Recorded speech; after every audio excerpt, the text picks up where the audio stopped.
So we're going to walk through the first moments of flying, starting from the powering on in the equipment to controlled movement in the air.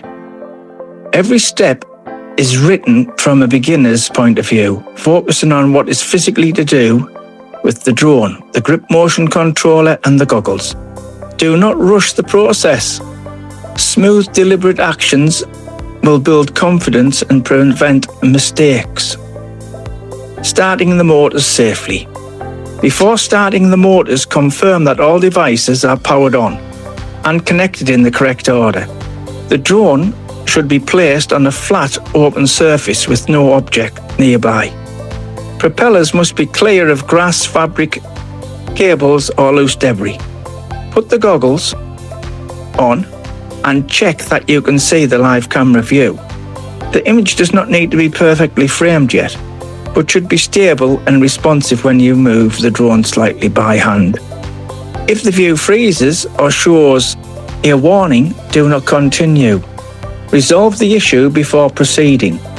Hold the grip motion controller securely with one hand. Your grip should feel relaxed but firm. Keep your wrist straight and your elbow close to your body. Avoid exaggerated arm movement. The controller is designed to respond to subtle motion, not large swings. Locate the motor start controller. This is usually dictated button on the trigger. Do not press it until you are ready to take off. Look around the drone once more to confirm no people, pets or obstacles are nearby. When ready, activate the motors using the controller. The propellers will begin to spin. At this stage, the drone should remain on the ground. Listen for a smooth, even sound from the motors.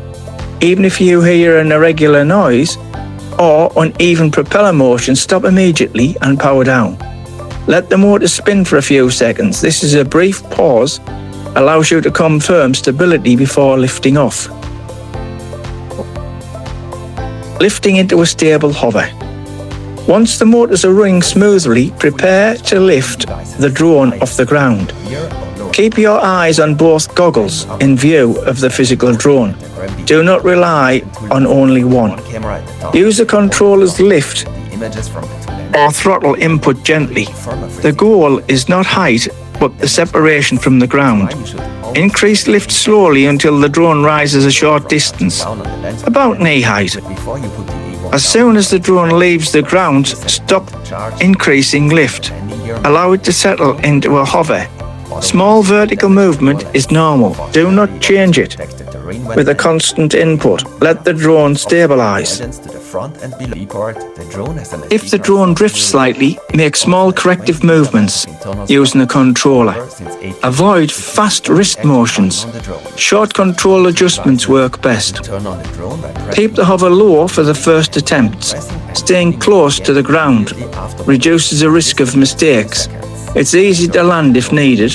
Hold the hover for several seconds. Focus on keeping the drone steady rather than moving it.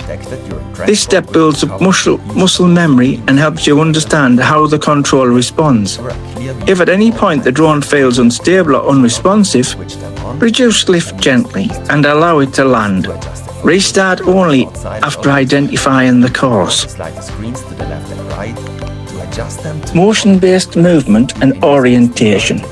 The grip motion control responds to hand and wrist movement rather than traditional dual sticks. This can feel unfamiliar at first, so take time to understand how your motions affect the drone. With the drone hovering, begin by tilting your wrist slightly forward. The drone should move forward slowly. Return the wrist to the neutral position and stop the movement. Next, tilt your wrist backwards. The drone should move backward, again to the neutral to stop. Sideways movement is usually controlled by tilting your wrist left or right. Make very small movements. Large tilts can cause faster motion than expected. Rotation is often controlled by a separate input, such as the wrist or the wrist on a specific button. Rotate slowly at first. Watch how the drone turns in place while maintaining its position. Throughout this process, keep your movements smooth. Jerky movements translate into unstable flight. Orientation is critical. Always know which direction, at a glance, what you're facing.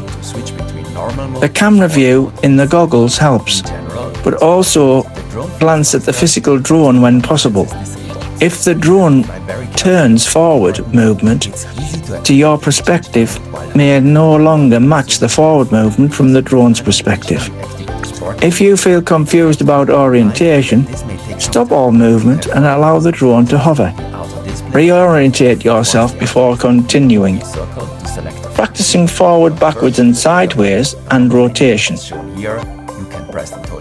Begin movement practice, one direction at a time. Do not combine movements yet. Start with forward movement or motion. From stable hover till the controller slightly forward. Move the drone a short distance, then return to a neutral or stop. Repeat several times. Practice backward movement the same way. Keep distances short and control, not range. The goal, remember, is control and not the range.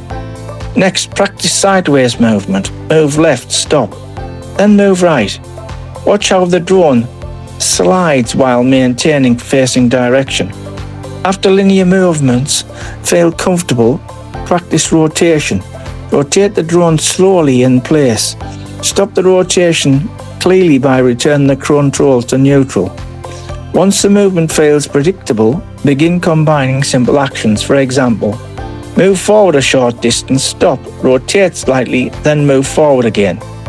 Keep the combinations simple. Avoid flying in circles or complex paths during the early practice.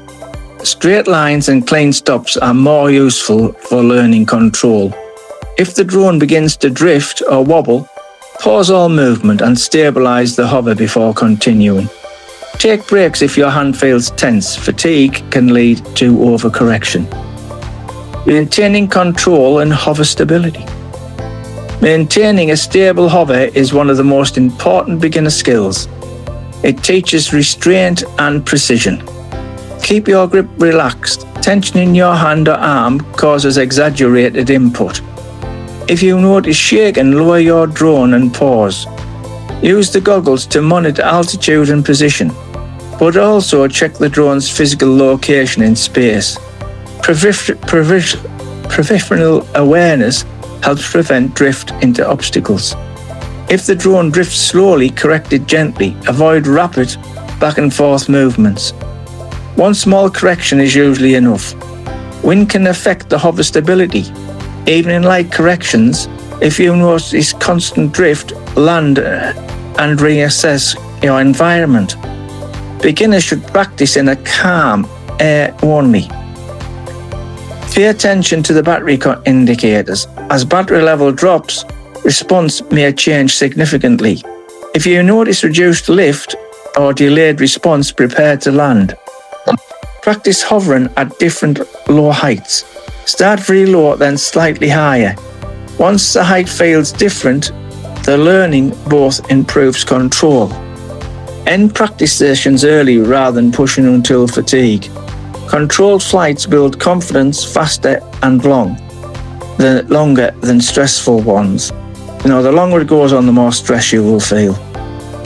When you feel comfortable with maintaining hover and basic movement, you are already ready to practice longer flights, more complex maneuvers in later sessions. For now, focus on clean takeoffs, steady hovering and smooth movement, and calm landings. These are the fundamentals form the foundations of future flights.